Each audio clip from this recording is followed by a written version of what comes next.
In the quiet corner of a pocket, a 2002 quarter dollar waits with a story few ever notice, its shine hiding decades of forgotten journeys.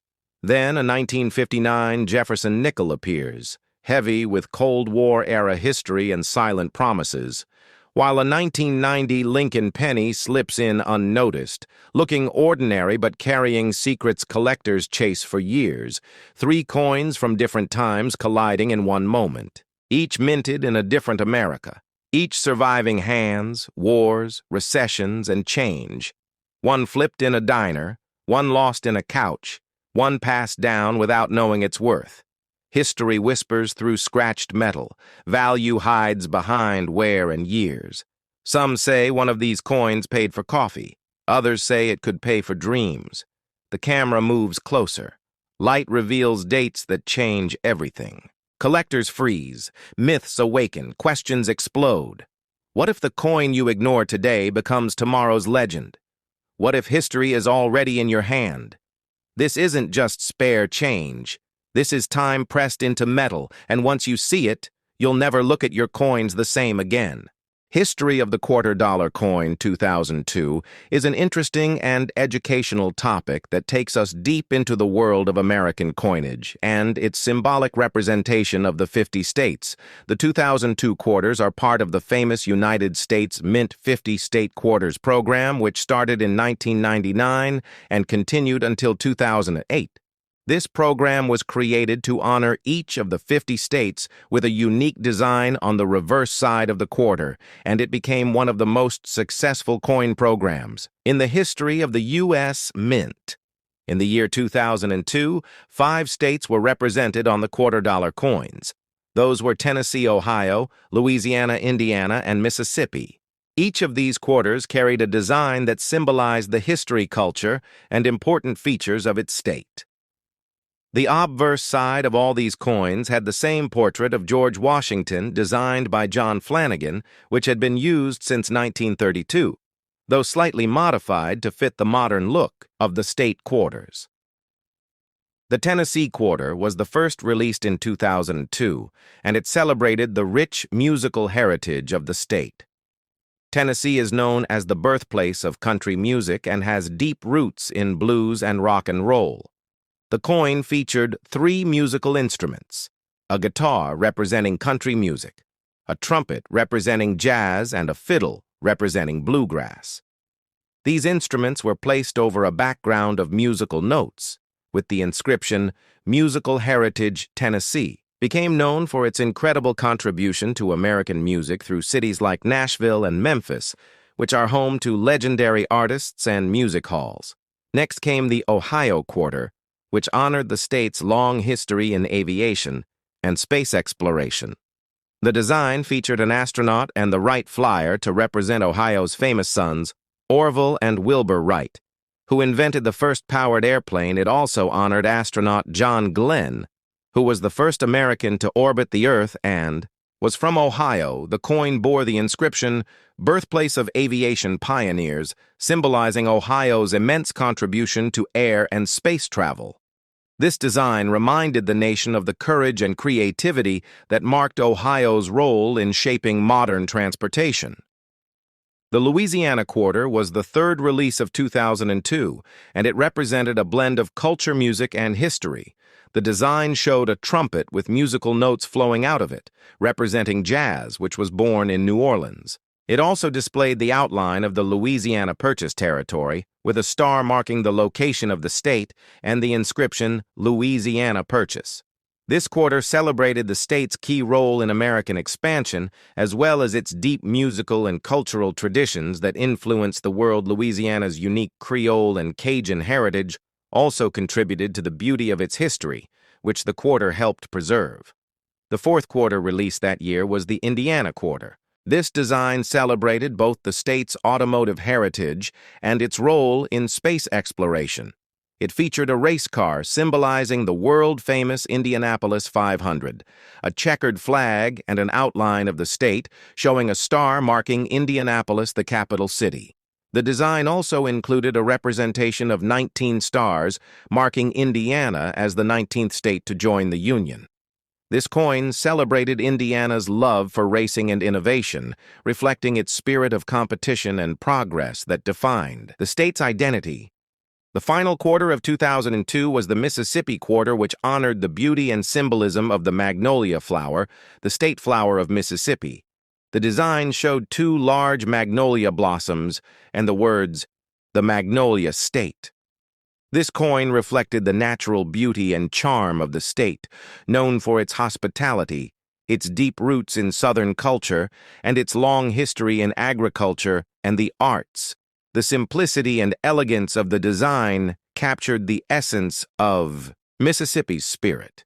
Each of these 5 quarters carried more than just beautiful art. They represented stories of struggle, achievement, innovation, and pride. They became miniature pieces of history circulating in the hands of millions of Americans. People began collecting these quarters not just as coins, but as symbols of the nation's diversity and unity. The 50 State Quarters program, which included the 2002 coins, became a nationwide phenomenon. It inspired millions of Americans, both young and old, to take interest in coin collecting for the first time in decades. The Mint reported that nearly half of the U.S. population became involved in collecting these quarters at some level, with schools using them as teaching tools and families hunting for new releases together. It was a rare moment when a coin program managed to capture the imagination of an entire country. From a numismatic perspective, the 2002 quarters were struck at the Philadelphia and Denver mints, with some proof versions made at the San Francisco Mint. The coins were composed of copper and nickel for circulation pieces, and a mix of silver and copper. For the proof versions, the Mint also produced collector sets, which became popular among enthusiasts. Many of these coins remain common today in circulation, but special proof or uncirculated versions can have higher value to collectors depending on their condition and mint mark. As part of the broader 50 State Quarters program, these coins represented an important chapter in U.S. Mint history. The program ran from 1999 to 2008, issuing 5 new state quarters each year in the order that the states joined the Union. It was authorized by the 50 States Commemorative Coin Program Act, signed by President Bill Clinton in December 1997. The program's goal was to honor the unique heritage of every U.S. state while engaging the public in the history and geography of the nation. The 2002 quarters were also symbols of American creativity and diversity, from Tennessee's music to Ohio's aviation, from Louisiana's jazz to Indiana's racing and Mississippi's magnolia. Every design told a unique story about the American dream and the people who made it real. Each coin was a reminder that even the smallest piece of metal could carry a nation's identity, its triumphs, and its culture. Over the years, these 2002 quarters have remained popular among collectors and history lovers. They are often featured in coin albums that chronicle the full 50 State Quarters collection. Many coin experts consider the 2002 series to be one of the most visually balanced sets due to its mix of cultural, scientific, and natural themes. It was a year that truly showcased the diversity of the United States through its art on coins. As time goes on, the 2002 quarter-dollar coins will continue to hold a special place in American numismatic history. They remind us not only of the individual states they represent, but also of a time when the entire nation came together in appreciation of its history and heritage, captured in the palm of a hand through the timeless medium of coinage. The story of these quarters is a celebration of art history, innovation, and the unifying spirit of America that continues to inspire generations of collectors and patriots alike. The history of the 2002 quarter-dollar coins goes beyond the designs and their symbolism. These coins were minted during a period when the United States Mint was experiencing one of its most successful public engagement campaigns ever. The 50 State Quarters program, launched in 1999, had revitalized public interest in coin collecting, which had declined during the late 20th century. The 2002 series continued this legacy by offering designs that connected directly with America's cultural and technological achievements.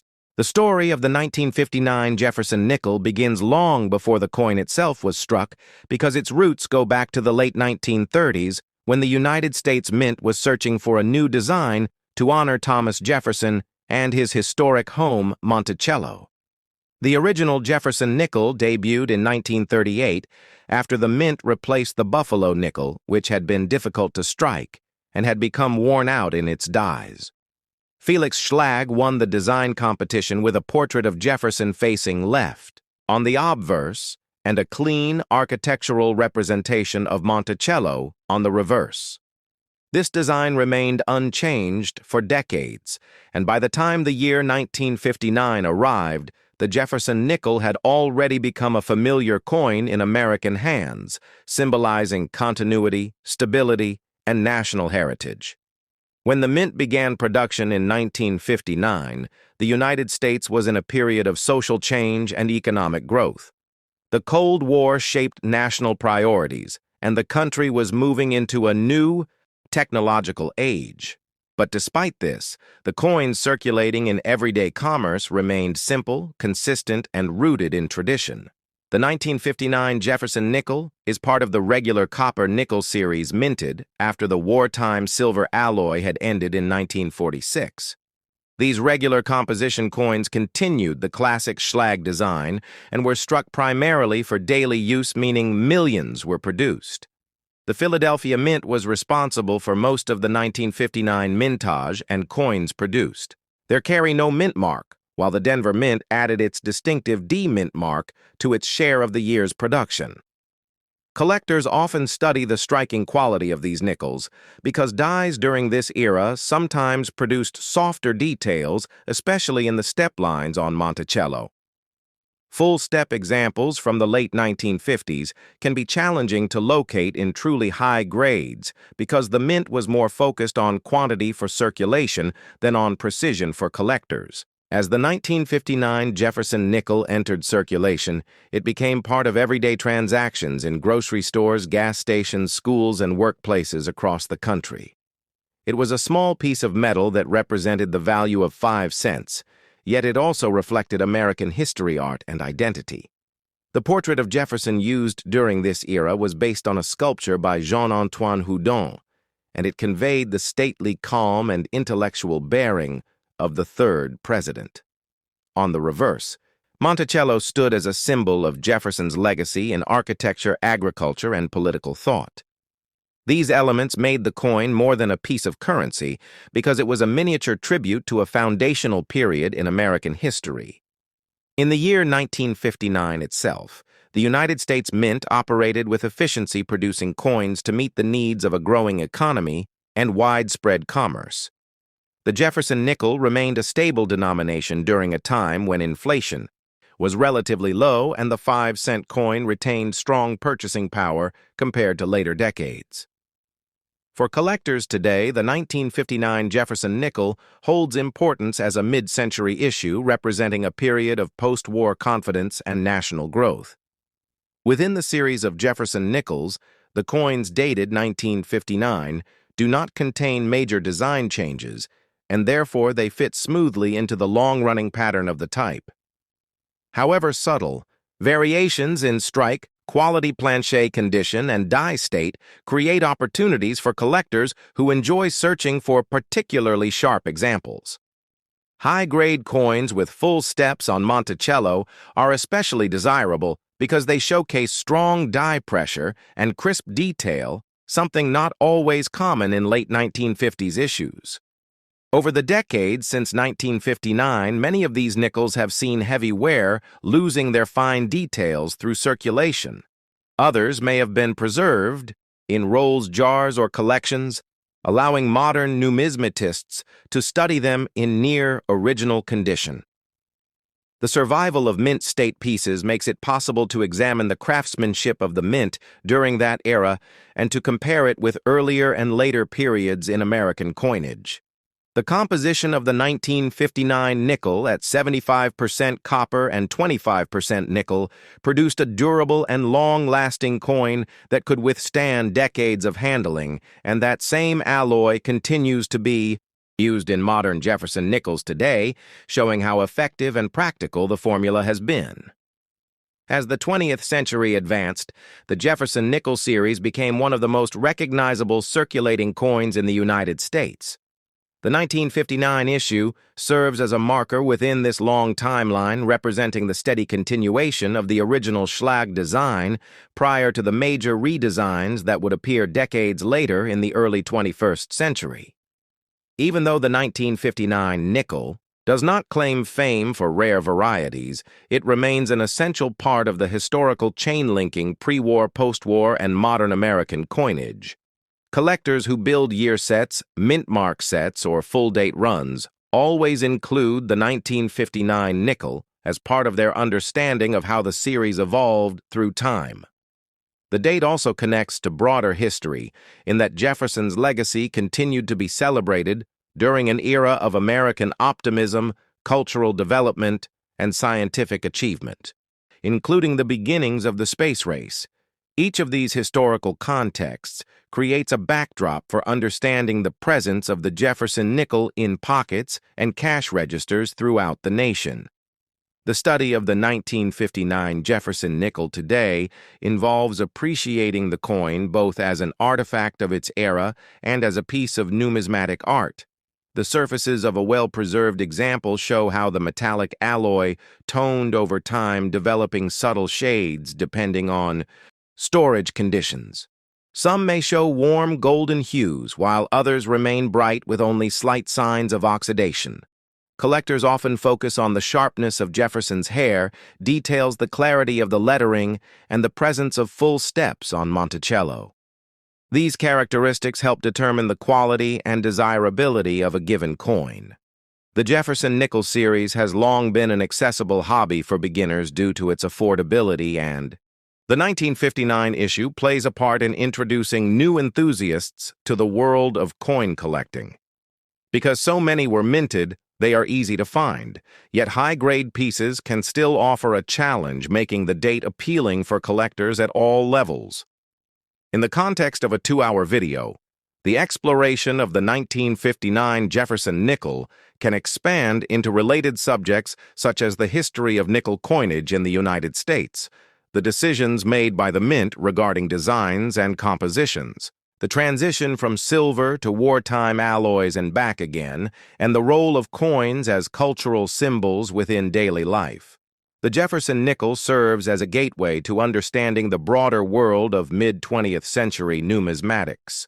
The year 1959 stands as part of a stable and familiar period when American coins were produced using consistent techniques and materials before the more dramatic changes in metal composition that affected other denominations like the cent and the half-dollar in later years.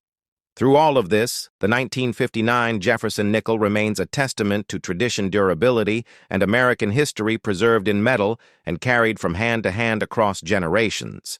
The history of the 1990 Lincoln cent is an important chapter in the long-running story of the United States 1-cent coin, and it reflects a moment of transition in both American coinage technology and the cultural significance of the Lincoln design.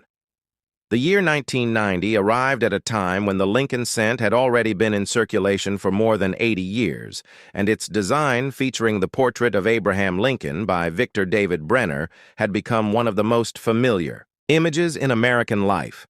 By the start of the 1990s, the coin had gone through many changes in composition and production methods, and it served as a window into the evolution of the U.S. mint's manufacturing processes. The 1990 cent is notable because it is part of the era when the mint was fully committed to the copper-plated zinc composition first introduced in 1982 as a response to rising copper prices. This change was important because it marked the beginning of a modern cent that was cheaper to produce, lighter in weight, and more cost-efficient for the mint. By 1990, the production of these copper-plated zinc cents was well established, and the mint had refined the methods used to bond the copper layer to the zinc core, ensuring durability and consistency for billions of coins entering circulation. To understand the importance of the 1990 cent, it helps to look back at the broader context of the Lincoln cent's history. The coin was first released in 1909 to honor the 100th anniversary of Abraham Lincoln's birth, and it became the first regular issue U.S. coin to feature a real historical person rather than a symbolic figure. This made the cent a landmark in American numismatics and paved the way for many future designs. Over the decades, the reverse design changed from the wheat ears used from 1909 to 1958 to the Lincoln Memorial design introduced in 1959 to commemorate the 150th anniversary of Lincoln's birth. By 1990, the Lincoln Memorial reverse had been in use for 31 years, and it had become equally iconic, especially because it subtly included a small depiction of the statue of Lincoln sitting inside the memorial, visible between the columns when examined under magnification. The year 1990 also sits within a period of extremely high production numbers for the cent. The U.S. mint facilities in Philadelphia and Denver were producing billions annually to meet the nationwide demand for small denomination coinage. Philadelphia struck cents without a mint mark, while Denver cents carried the familiar D-mint mark. San Francisco struck proof cents for collectors, and in 1990 something unusual happened with the San Francisco proofs. A small number of proof cents were mistakenly released without the S-mint mark, and these became known as the famous 1990 no-S proof cents. This error is extremely rare and highly sought after by collectors, and it gives the 1990 cent a special place in modern numismatic history. Such errors occurred because proof coins required a separate mint mark punching process, and on rare occasions, the punch was not applied to the die, leading to the creation of coins bearing no mint mark. Production quality during this period also reflects technological improvements in die preparation. The mint was shifting from older die polishing methods toward more modern machining and laser processes, which improved the clarity of details in the design. This explains why many 1990 cents, especially proof examples, exhibit sharp details in Lincoln's portrait and crisp lines in the Lincoln Memorial. The high quality of the dies also meant that even circulation strikes can appear well-defined and attractive. For collectors, the 1990 cent is often examined for the strength of its strike, overall eye appeal, and the presence of any doubling or die varieties, though major varieties for this year are uncommon compared with other dates. Beyond physical production, the 1990 cent represents an era when the penny was becoming increasingly controversial in economic discussions. By the late 1980s and early 1990s, many economists questioned whether the cent should remain in production because inflation had reduced its purchasing power and the cost of minting was approaching or exceeding its face value. Despite these debates, the cent remained firmly in production, and the 1990 issuance illustrates the continued public reliance on the denomination for everyday transactions, including sales tax calculations, retail pricing, and cash-based commerce.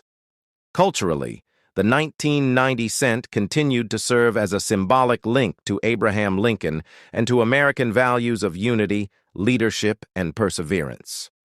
Millions of people used the cent in 1990 without giving it much thought, yet the image of Lincoln on the coin served as a constant reminder of a figure who shaped the nation. The Lincoln Memorial reverse reinforced this symbolism by displaying the monument dedicated to honoring Lincoln's legacy in Washington, D.C. For young collectors in the 1990s, the cent remained the most accessible entry point into coin collecting, and the 1990 issues were among the coins they would encounter in pocket change, starting their journey into numismatics. The rarity of the 1990 no-S proof cent added a sense of excitement to the year, making it one of the standout modern rarities of the series. Only a very small number of these coins are known, and they command high prices because they combine modern minting history with the thrill of a dramatic minting error. Collectors often compare it to the other famous no-S varieties like the 1971, 1975, and 1983 proof errors, making the 1990 example one of the more desirable modern coins. As the decade progressed, the 1990 cent remained common in circulation, but still important to collectors because it represents the early years of the modern zinc era. It also serves as a snapshot of a transitional period in U.S. minting technology and an example of how even a widely circulated coin can hold historical and cultural value. Examining a 1990 cent today provides insight into how the mint adapted to changing economic conditions, improved manufacturing techniques, and continued the enduring legacy of Abraham Lincoln's image on America's most produced coin. The 1990 Lincoln cent also reflects the broader story of how the United States Mint balanced tradition with modernization during the late 20th century. The mint had to serve a vast and growing economy while also preserving the artistic and historical elements that made the Lincoln cent a cultural landmark. As America entered the 1990s, the nation was experiencing economic shifts, including changes in manufacturing, global trade, and consumer habits, and these changes subtly influenced how coinage was produced and used. Small denomination coins like the cent were still essential for pricing strategies in stores and for the millions of cash transactions happening every day across the country. The technological environment at the Mint in 1990 was far more advanced than it had been just a decade earlier. The increasing use of computer-aided engraving and precision die-making allowed artists and engravers to maintain the fine details of the Lincoln design with greater consistency.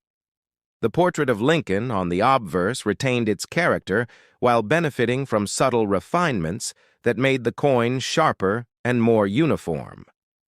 The Lincoln Memorial on the reverse continued to show the iconic building with its column steps and the miniature representation of the statue of Lincoln at the center. These details had to remain faithful to the original 1959 reverse created by Frank Gasparo, and the Mint took great care to keep the design crisp, even. As die technology changed, another important aspect of the 1990 cent is the role it played in the growing discussions of coinage efficiency and cost analysis. Since the cent had been shifted to copper-plated zinc in the early 1980s, the Mint carefully monitored how the new composition behaved in circulation. By 1990, it was clear that the zinc core struck with a thin layer of copper was holding up well under everyday use. At the same time, studies examined how long the coins lasted in circulation and how the public perceived the change in weight and appearance. Many people noticed little difference, while some older collectors still preferred the heavier copper cents of earlier years, but the new composition was becoming widely accepted.